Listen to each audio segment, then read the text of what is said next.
transition to my next question is, what are your 2024 plans? Obviously, that's one. Is it full wingless and winged when you can, or? No, it's going to be a hybrid, right? The schedule's too big. There's too many races now. How would you like that? There's too many races between all the tour divisions and all the racing that you could pick and choose from. You could pump out 40, 50 races without even batting an eye. We try to do around 20. It's not a second job for us. It's still fun. It's still a hobby. So there will be a mixture. I'm going to try to hit all Claire Finkenbinder's races, except probably the first one. We won't. Well, yeah, that's the other thing. We've got a rule. My crew chief, Rogie, he decided a couple of years ago that we're not going to race in the cold anymore. We both don't like it. We know the motor doesn't like it. You pick up a wrench and your hand hurts. We're both getting up in age, so we now have a rule that until the temperature gets past my age, which this year is 56, we don't race. So we won't be out in March. We won't be out till probably the middle of April. So we'll miss the first Finkenbinder race, Claire's race of his 5 race packages. But then there'll be a mixture. Primarily it'll be Par Valley, and I'm super excited for Par Valley this year. I've been one of the noisy people in John Winsett's ears now for the last 4 years, about the track and what that track could be. I think he's finally got the gumption to make some changes up there and flatten the bottom. I personally would like to see the bottom flat until halfway out. And the whole concept is, if the fastest way around the racetrack is the bottom, the racing's going to suck. So I've been trying to say to him, you've got to get the banking all the way up to the fence. We've got to get rid of that ledge. Then the racing up at Par Valley wingless should be the best value ticket in South Central PA in 2024. Now, I know they're going to keep trying to make it work. John's already extended the infield in, I think, 12 foot to flatten off the bottom more. He's got rid of a lot of the ledge. He's still grading it probably even this weekend as we speak.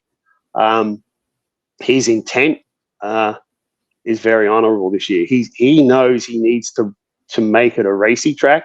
And if we make the high line and we get the banking into the high line, peeling off and slide jobs, it'll be amazing up there. So my plans are to support Par Valley while we have good racing. And that was the reason why I put the wing on last year. We had one night up there, and it just became boring, right? And I promised myself, if I found that I wasn't enjoying racing anymore, I'd stop racing. And I was sitting in the track in the middle of the night questioning, racing's expensive. It's still, even at a blue collar level, it's still expensive to race each night. And I found myself sitting in the track and I was like, what the hell are we doing? It's Groundhog Day. I'm coming up here.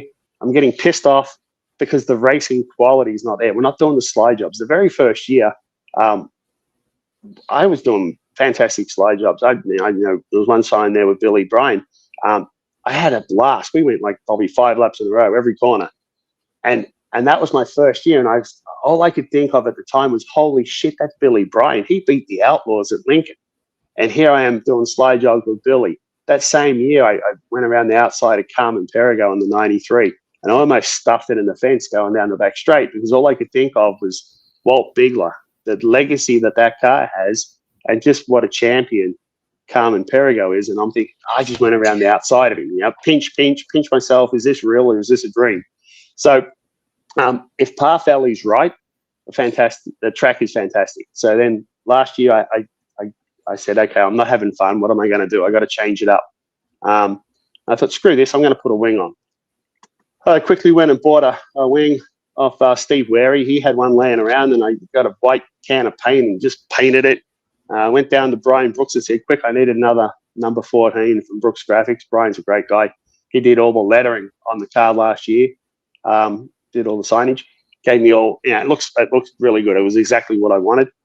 And threw that on and went over to Susky, Baps, pick a name. It'll always be Susky to me, no matter what they call it. So jumped in the car. Had no idea what the format was, nothing like that. Turned up at Baps. Everyone's welcoming. Everyone's helping me out. And of course, I picked the night that it's time trials in hot laps. And I'm like, oh, this is just sensational. I haven't put a lap on the car with a wing on. I've never driven a full-size car with a wing on yet. And the first lap I'm going to do at BAPS is a time trial lap. This is just going to be great.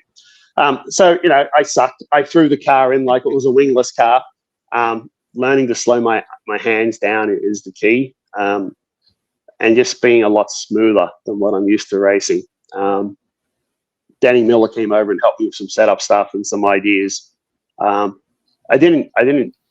wasn't totally useless, but I was damn near close to being useless that first night. And it's a couple of times I went back with a wing on last year. We got progressively better. I'd look at the lap times and I started to see some improvement. I'm hoping this year we'll go there with a little bit more vigor. We're down on horsepower, down on RPMs. Why that's so important? It's very hard to compete with motors that are spinning 83, 84, 8,500 RPM and the gearing that they've got. If you're, they're 610, 620 horsepower and you're sitting there with 550 and you're only spinning to 7,200. So you're at a distinct disadvantage with a wing on because you can use some of that horsepower, a lot of that horsepower down the straightaways. Not to take anything away from the fast guys there because they're so fast through the corners. That's the game. They've been playing it a long time. And a lot of the fast guys are what I call multi-generational, i.e. their dad raced, their brothers raced, their cousin, their auntie, their sister. Welcome to South Central. It's a lineage thing. You've got to be good to be fast in South Central. Don't care who you are. So yeah, this next year coming up, it's going to be a little bit of everything, a little bit of a hybrid schedule. I'm going to do the 100 lapper this year, first time ever. Half Valley is not racing that night, which is absolutely brilliant. I wish Baps, Colton, and John could get together on all the big races and not race against each other. I think there's room for the cross-pollination between the two divisions, especially now that the wing cars have power steering.